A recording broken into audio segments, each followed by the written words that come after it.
Vakfımız 2021 yılının ilk 3 ayında kısıtlı imkanlar içerisinde olmasına rağmen gerekli yardımların ihtiyaç sahiplerine ulaştırılmasında çok büyük gayret ve emek sarf etmiştir. Çabalarımızın merkezine insanı alarak attığımız her adım daha etkin, daha güçlü ve daha sağlıklı bir yardımlaşma sistemi yolunda bize güç katmıştır.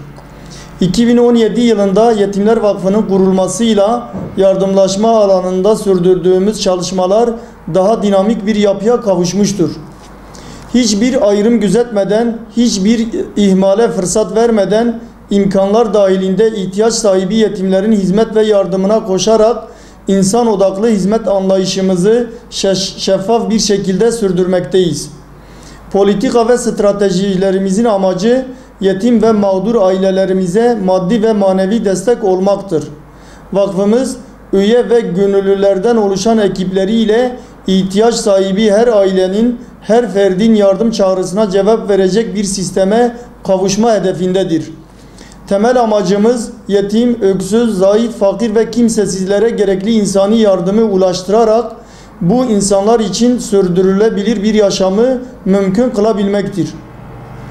Geçtiğimiz 3 ayda yine hayırseverlerimiz ile ihtiyaç sahibi yetim ailelerimiz arasında bir köprü vazifesi görmek suretiyle nakdi yardımlar, eğitim ve kırtasiye, gıda kolisi, kırmızı et yardımları ve su kuyuları açma şeklinde yardım faaliyetleri gerçekleştirdik.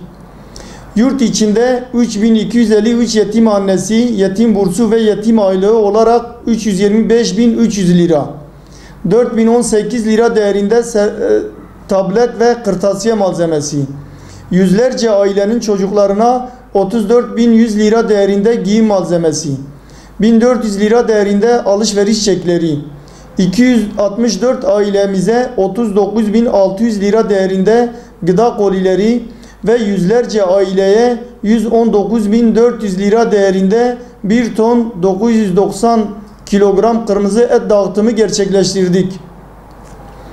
Yurt dışında ise Filistin, Lübnan, Etiyopya, Doğu Türkistan ve Bangladeş kamplarındaki Arakanlı yetim kardeşlerimize 400 yetim aile olarak toplamda 57.100 lira dağıtıldı. Bangladeş'te 19.100 lira değerinde gıda kolisi dağıtıldı ve su kuyusu açıldı. Yine Bangladeş'teki medrese inşaatı için 17.200 lira harcandı.